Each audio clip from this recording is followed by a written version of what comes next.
yéen a ngi ci sunu people TV di chaîne YouTube bi leen di jox xibaar yi gën a wóor te leer wéy leen ci abonné ngir ngeen mën a dund xibaar yi wóor te leer moo xam actualité politique sport people buzz société lépp luy xibaar bu gaaw fii rek ngeen ko mën a amee bu ngeen bëggee jàllale seen ay publicité ci chaîne bi moo leen ñu gaaw ci sunu numéro service commercial 77 732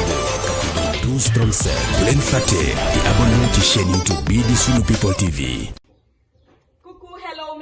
Mes amis, c'est Rita Paradis Massay Balago Faramaran qui est là parmi nous. Néna leen tey damay wax ci diggante Sidi Diop ak Wally Seck rek néna leen Sidi Diop ak Wally Seck du combat ba ku nekk ubbi sa làmmiñ nekk di wax. bàyyi leen nit ñi ñu daal di liggéey seen liggéey ku nekk ca la nga nekk rek nga daal di koy yëngu rek Sénégal daal di jëm kanam waaye nit ñi ñooy jaxase nit ak nit nekk di wax ci Sidi Diop ak Wally Seck c'est pas important. Sidi Diop mi ngi ci yoonam di dem Wally Seck mi ngi ci yoonam di dem ku nekk yaa ngi ci sa yoon nee naa la ku nekk sa yoon ba nga nekk buñ la ca bàyyee rek problème du am waaye nee naa nit ñi dañuy dugg foo xamante ne nii waruñu fa sax dugg ndax nee naa la Sidi Diop Wally Seck magam rek lay mën a doon te nee naa la ci aar bi ñu nekk tamit magam rek la fay mën a doon nee naa leen nag Wally Seck dafa nekk ci yoonam kenn du ko dagg si yoonam waaye Sidi Diop nekk na ci yoonam kon bàyyi leen ñu liggéey Sénégalais yi waaye ku nekk ubbi sa làmmeñ di wax Sidi Diop dugg na fii Wally Seck dugg na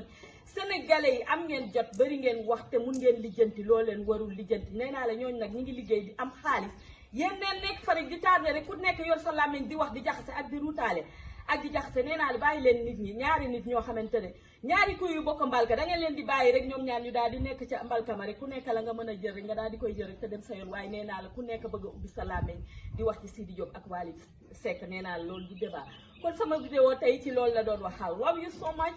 thank you